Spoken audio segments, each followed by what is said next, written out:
Solange Bassin de Jessé. Toulon, le 8 janvier 1932. Un paquebot s'apprête à lever l'ancre.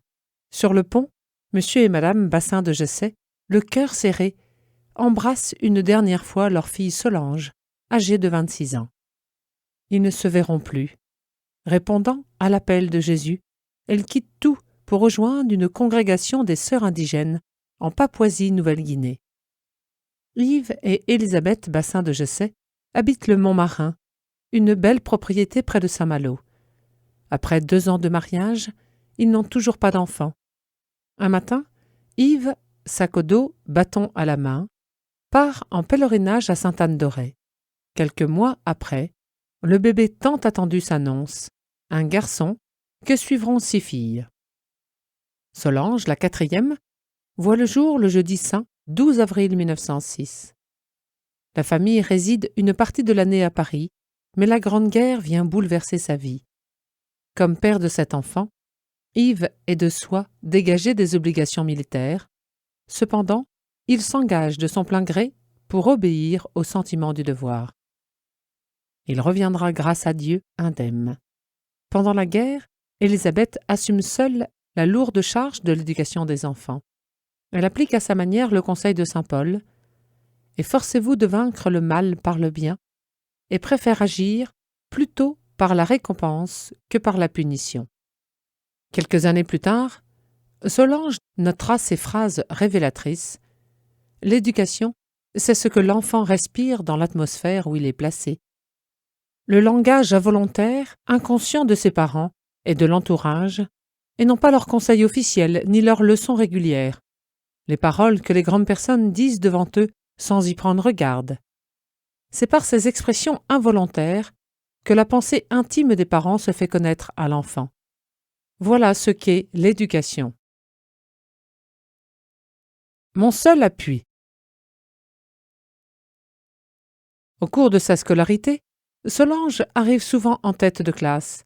Elle y met une telle ardeur qu'elle s'attriste un peu lorsqu'elle ne récolte qu'une note moins bonne. Désir humain, mais qui s'accompagne d'exigences spirituelles.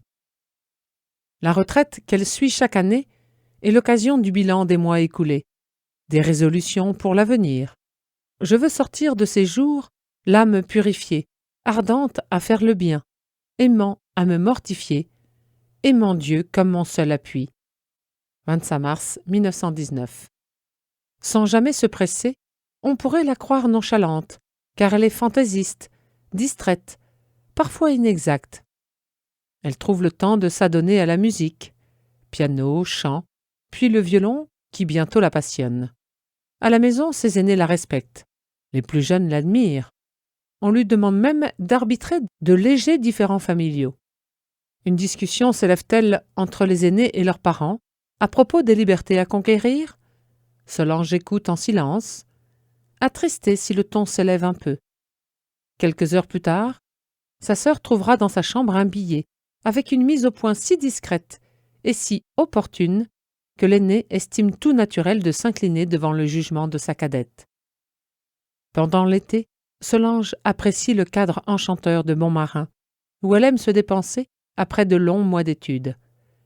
Tennis, natation, longues randonnées à bicyclette, autant d'activités encouragées par les parents, qui dès cette époque luttent contre l'habitude alors naissante de vituler au soleil, néologisme familial, du latin vitulus, le veau. Les amis sont chaleureusement accueillis à Montmarin. En 1911, on avait eu la visite d'un cousin d'Yves de Jessé, monseigneur Alain de Boismenu, religieux des missionnaires du Sacré-Cœur d'Issoudun. Il avait été envoyé en Nouvelle-Guinée, puis élevé à la dignité épiscopale en 1900. Par son intense activité apostolique, l'évêque au cœur de Lyon, comme on l'appelait, avait réussi à ébranler la citadelle du paganisme qu'était la Papouasie. À Montmarin, frappé par la personnalité de la petite Solange, enfant si curieuse et si passionnée, l'oncle l'a surnommée sa petite source, tant la limpidité de son regard était ravissante. En 1920, on attend de nouveau le missionnaire. Cette année, note Solange, a été marquée pour moi par la venue au Montmarin du saint que nous avons pour oncle. Monter plus haut doit désormais être ma constante préoccupation, dira-t-elle. Lorsqu'elle découvre que le monde n'est pas le milieu préservé où elle a vécu jusqu'alors, elle note. À présent que j'ai un peu goûté les plaisirs du monde, je comprends combien ils sont enivrants, attirants et dangereux. Malgré moi, je les aime et je m'y amuse. Une plus haute aspiration. Après le baccalauréat, en vue d'approfondir la langue anglaise, elle passe une année avec une de ses sœurs au pensionnat des moniales bénédictines de Sainte-Cécile de Solesmes, alors en exil à Ryde, sur l'île de Wight. Les deux sœurs sont si heureuses dans ce site, où la beauté est mise au service de Dieu, et où l'allégresse bénédictine est déjà un avant-goût du ciel, que leurs parents se demandent si on leur rendra leur fille. Oui, elles reviennent. Néanmoins, c'est là que pour la première fois, Solange a songé à la vocation. Au retour, elle ne se dérobe pas aux activités mondaines, mais il est évident que le monde ne la comble pas. Elle prépare alors un des parcours de l'École normale de musique à Paris. Cependant, cette élève, si musicienne et si désireuse de se libérer des entraves de la technique, pour tirer de son violon une harmonie de plus en plus pure, laisse entendre à son professeur que pour elle, la musique n'est pas une fin, qu'il y a en elle une plus haute aspiration. Elle écrira plus tard « Dieu a permis que la musique soit un des canaux qui m'ont amené à lui. Il m'a fait aimer l'harmonie en toutes choses, et je l'ai trouvée suprêmement réalisée dans la charité. » À Sydney, le 19 juillet 2008, Benoît XVI exhortait ainsi les jeunes. « Faites en sorte que votre foi mûrisse à travers vos études, le travail, le sport et la musique, l'art. Faites en sorte qu'elle soit soutenue par la prière et nourrie par les sacrements, pour être ainsi une source d'inspiration et de soutien pour ceux qui vous entourent. En réalité, la vie ne consiste pas simplement à accumuler, elle est bien plus que le succès. Être vraiment vivant, c'est être transformé intérieurement. C'est être ouvert à la force de l'amour de Dieu. En accueillant la puissance du Saint-Esprit, vous pouvez aussi transformer vos familles, les communautés et les nations. En 1926, Pie XI, dans son encyclique Rerum Ecclesiae, donnait une vigoureuse impulsion à l'apostolat missionnaire dans le monde entier. Se consacrer aux missions, conduire les nations au Christ, sont des objectifs qui attirent Solange. Son oncle pourrait peut-être l'aider à découvrir le dessein de Dieu sur elle. On attend justement Monseigneur de Boismenu en cet automne 1930. L'accueil est d'autant plus chaleureux qu'on le sait affligé par la mort de la mère des Papous, mère Marie-Thérèse Noblet, 1899-1930, supérieure de la congrégation fondée par l'évêque missionnaire, les servantes de Notre Seigneur, appelées aussi Ancelles. Solange demande à son oncle si elle ne pourrait pas aller continuer l'œuvre de mère Marie-Thérèse. « Nous verrons, répond-il simplement. Mais dès cet instant, il sait que Dieu a entendu sa prière et exaucé ses vœux. Il encourage sa nièce à patienter, à prier et à réfléchir. Le 11 février 1931, Solange assiste à une conférence donnée par l'évêque à Paris, et c'est pour elle un trait de lumière. La grâce de l'appel, écrit-elle à la mère abbesse de Ryde, avec sa grande lumière intérieure, s'est imposée tellement à moi que j'en ai été bouleversée, physiquement et moralement. Elle sent la tâche au-dessus de ses propres forces. Mais comme notre Seigneur m'a fait la très grande grâce, continue-t-elle, de me donner une complète certitude sur ma vocation, en dépit de tout, je suis armée de beaucoup de confiance. Mise au courant de cette vocation, Yves et Élisabeth, malgré le coup très rude et tout à fait inattendu, envisagent tout de suite cet appel au seul point de vue de la foi et de la prudence. Ils consultent l'archevêque de Paris, le cardinal Verdier, qui y voit la main de Dieu. À l'objection « Pourquoi partir si loin, alors qu'il y a tant à faire en France ?» Solange répond je ne me fais pas religieuse pour servir la France, c'est pour servir Dieu là où il me veut. Elle avait pensé au Carmel, avec l'idée de travailler par la prière pour les missions de Papouasie. Mais Dieu, dit-elle, a mis en moi un si grand amour de sa charité que je souffrirais beaucoup de ne pas dépenser toutes mes forces, toutes mes possibilités apostoliques à le faire aimer en aimant ses enfants les plus déshérités comme il nous a aimés. Et la grâce de Dieu m'a bien changé, car je n'étais pas comme cela. L'exemple de Solange est un encouragement pour les jeunes, encore aujourd'hui, afin de répondre à l'appel du pape Benoît XVI, le 20 juillet 2008, au JMJ de Sydney. L'Église a particulièrement besoin du don des jeunes, disait-il, de tous les jeunes. N'ayez pas peur de dire votre oui à Jésus, de trouver votre joie en faisant sa volonté, en vous donnant totalement pour parvenir à la sainteté et en mettant vos talents au service des autres. Des règles adaptées. Solange passe plusieurs mois à la maison mère des franciscaines, missionnaires de Marie, où elle se prépare à la vie religieuse et obtient sous la direction de la Croix-Rouge le diplôme d'infirmière hospitalière, avec la mention « très bien ». Puis, après 6 semaines de voyage, elle retrouve Monseigneur de Boismenu à Sydney, en Australie. De là, le 3 mars 1932, il gagne Port Moresby, capitale de la Papouasie, sur la pointe sud-est de la Nouvelle-Guinée. Sur le quai, ils ont la surprise de trouver 4 sœurs papous qui ont fait un long voyage à travers la jungle afin d'accueillir leur nouvelle mère. Solange est tout de suite adoptée par les petites sœurs. Pour les apôtres de la Papouasie, les premiers désirs nés chez les indigènes de se consacrer à Dieu avaient été un signe d'espérance pour la mission. Monseigneur de Boismenu avait dû créer une congrégation aux règles adaptées, bien éloignée, certes, de la vie que ces jeunes filles avaient menée jusque-là, mais compatible avec leur tempérament. Le couvent avait été installé à une centaine de kilomètres au nord de Port Moresby, dans le vallon du Kabouna, naguère en pleine forêt vierge, défriché par les missionnaires, est devenu un centre de relais sur la route des montagnes. Les religieuses Ancelles ont pour modèle la Vierge Marie, première et parfaite servante de Jésus. Leurs vêtements, une robe grise de servante, un voile léger, les pieds nus, promptes à la course.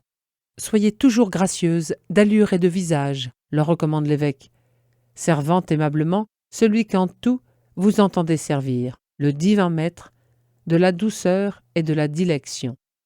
Sous l'impulsion de mère Marie-Thérèse Noblet, l'œuvre s'était développée pendant 10 ans, au-delà de toute espérance, vocations nombreuses, aide au service de la mission, ouverture d'une crèche au Kubuna, vie religieuse véritable, à l'exemple de leur sainte mère. Mais le 15 janvier 1930, celle-ci était morte subitement, offrant sa vie pour ses filles. Une grande île sauvage. Solange découvre la beauté de la Papouasie, la grande île sauvage avec ses forêts vierges à flanc de montagne, une terre pourtant inhospitalière, le pays de la fièvre, dit-on, où les hommes doivent cohabiter avec des animaux sauvages. Tout de suite, elle aime les visages des Papous et leur accueil, leur coiffure bizarre ornée de plumes, leur fou rire à la vue des Blancs. Tout lui plaît, hormis les moustiques. Elle apprécie également la simplicité des rapports sociaux. Les relations humaines lui semblent plus directes qu'en Europe. Le 22 mars 1932, Solange prend l'habit et le 4 avril, elle prononce ses vœux temporaires. Monseigneur de Boismenu évoque les 2 mots-clés des religieuses Ancelles, Ecce et Schio. Ecce ancia Domini, voici la servante du Seigneur. Ce verset est à l'origine de leur nom, Ancelles. C'est par cette réponse à l'ange que la Vierge Marie, au nom de tout le genre humain, a consenti à l'incarnation, explique le prélat. Ce fut le point de départ de toute l'œuvre rédemptrice et missionnaire qui, par le Verbe incarné, ramène le monde à Dieu. Notre petit Ecce signifie cette adhésion fondamentale au vouloir divin qui est l'essence de toute sainteté. Et aussi le CEO de la confiance, CEO cui credidi, je sais en qui j'ai mis ma foi. Timothée, chapitre 1. Pour ces troupes d'avant-garde, que l'on met aux expéditions difficiles, aux postes ingrats et périlleux, il y a, ajoute-t-il, une force incroyable dans notre Etché et dans notre CEO. Le même jour, dans le secret de son cœur, Solange prononce, avec l'autorisation de son père spirituel, ses vœux privés perpétuels. Une jeune Française, qui partagera quelque temps la vie des Ancelles, dira d'elle « Son amour pour notre Seigneur était si personnel, sa confiance en lui si absolue, qu'elle ne supportait pas à son égard de se donner à terme. Avec Dieu, que risque-t-on, pensait-elle. De blanche, Solange se fait en quelque sorte brune pour se retrouver à la tête de 23 sœurs brunes, dont plusieurs sont nées sous la hutte de parents cannibales et sortent des ténèbres du paganisme le plus grossier. Avec en outre la responsabilité des 25 enfants de la crèche, elle aura rarement l'occasion de se reposer. Dès le matin, les soucis du jour à venir envahissent quelque peu son esprit. Il y a toujours des croix. Elle mène au détachement les âmes que Jésus appelle. La bonne souffrance bien offerte laissera ce soir un bon souvenir. Sa préoccupation dominante est le souci de la formation de ses filles. Éclairée sur le fort et le faible de chacune d'elles, Mère Solange retient plus volontiers les qualités que les défauts. Par des mots très simples, elle cherche à faire partager son amour pour notre Seigneur. Faire toute chose avec lui, faire l'effort du moment. Il n'attend que cela, et c'est là où il nous attend. Laisser à Dieu le programme de chaque jour, avec l'Etché à tout, l'Etché toujours plus prompte, plus aimant. Monseigneur de Boismenu écrit « Dieu se sert du charme de la mer pour attirer des vocations et peupler son couvent. » À côté des cours d'anglais ou de français, le chant obtient le plus de faveur. L'éveil musical des enfants et des ancelles est primordial et permet à Mère Solange d'entrer en communication avec eux. Accompagnée de son violon, les chants prennent un tout autre élan. Les ancelles chantent les mélodies grégoriennes que Solange appelle des prières sur la beauté. Il apparaît évident, disait Benoît XVI, que la musique et le chant, grâce à leur habile mélange avec la foi, peuvent revêtir une valeur pédagogique élevée dans le domaine religieux. La musique en tant qu'art peut être une manière particulièrement grande d'annoncer le Christ, car elle réussit à s'en rendre perceptible le mystère, avec une éloquence toute particulière. Extrait du discours du 12 février 2009. Les transformations possibles. Les sœurs du Kubuna accueillent des personnes en détresse, malades ou blessées, et recueillent les nouveau-nés amenés par des mères démunies ou chassées de leur village. Son diplôme d'infirmière permet à Mère Solange d'enseigner aux ancelles comment soigner les malades. En vivant chrétiennement parmi leurs frères de race, ces religieuses apportent aux papous le vivant exemple des transformations possibles, avec l'aide de Dieu, à toute créature humaine. Dans les années 1930-1940, de nombreux centres d'évangélisation et de scolarité voient le jour. Mère Solange forme des catéchistes qui enseignent les rudiments de la lecture et de l'écriture dans les écoles de village. L'année 1935 marque le plein essor de la mission, avec 23 000 catholiques sur 46 000 papous. Des 3 centres de départ en 1900, on est passé à 82. En janvier 1939, Solange perd sa mère, Élisabeth. Comme c'est dur, dit-elle, de perdre sa maman, surtout quand on est loin, et que c'est une mère comme celle que le bon Dieu nous avait donnée. Cette même année, les ressources financières sont taries et les renforts matériels complètement coupés à cause de la Deuxième Guerre mondiale.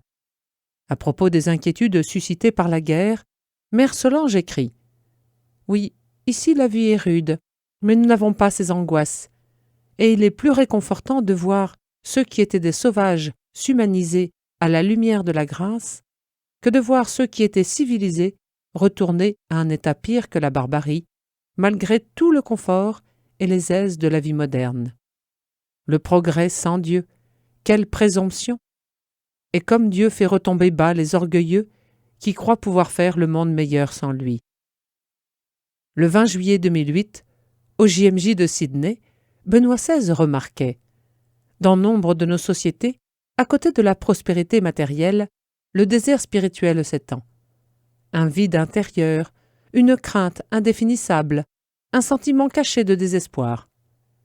Combien de nos contemporains se sont creusés des citernes fissurées et vides, cherchant désespérément le sens, la signification ultime que seul l'amour peut donner. C'est là le don immense et libérateur que l'Évangile apporte. Il nous révèle notre dignité d'homme et de femme, créés à l'image et à la ressemblance de Dieu. Il nous révèle la sublime vocation de l'humanité, qui est de trouver sa propre plénitude dans l'amour. Il renferme la vérité sur l'homme, la vérité sur la vie. Voici la servante du Seigneur. Au Kubuna, en octobre 1940, un feu de brousse réduit en cendres plus de la moitié du centre et anéantit 20 ans de travail. Fatiguée, Mère Solange a de fréquentes attaques de malaria. Par suite d'une blessure au pied, elle boite. La guerre du Pacifique s'étendant jusqu'en Papouasie, on invite les ancelles face à la menace des Japonais à se réfugier en Australie. Mais elles décident de rester à leur poste pour assurer les secours sanitaires d'urgence auprès des Papous. Solange apporte soin et réconfort à tous. Elle reste nuit et jour au chevet d'une de ses filles, atteinte d'une forte grippe. Malgré ses soins, la religieuse meurt. Elle-même contracte le mal. Elle n'a que 35 ans, mais minée par 10 années épuisantes, loin de tout secours médical, sa santé ne résiste pas. Alerté, Monseigneur de Boismenu accourt auprès de sa nièce, qui renouvelle ses vœux et offre sa vie.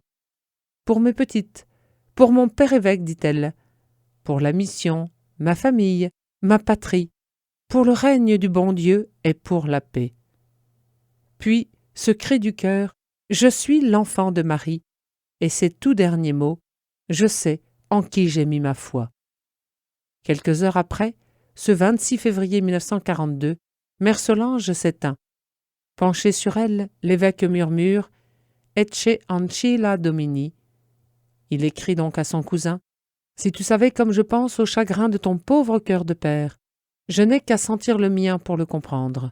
Que Dieu te console et te soutienne. » Il le fera, car rien ne le touche plus que le sacrifice que ta chère Élisabeth et toi avez fait de votre chérie, et le don complet, héroïque, qu'elle a fait, elle, de sa vie et de vous. Son sacrifice radical et définitif, dès son arrivée ici, fut chaque jour accompli à la grande manière des saints, sans reprise, sans calcul, et jusqu'à la fin. Il attribue à l'offrande de sa vie l'étonnante protection dont ils furent entourés. Alors que les missions voisines, envahies par les Japonais, étaient déjà ruinées, leur personnel décimé, ils s'attendaient au même sort. Mais tandis que les troupes ennemies, continuant leur avance, les cernaient de toutes parts, voilà que tout à coup l'invasion s'arrêta net, à quelque distance de la mission. On ne sut jamais pourquoi. Qu'en serait-il du monde s'il n'y avait les religieux?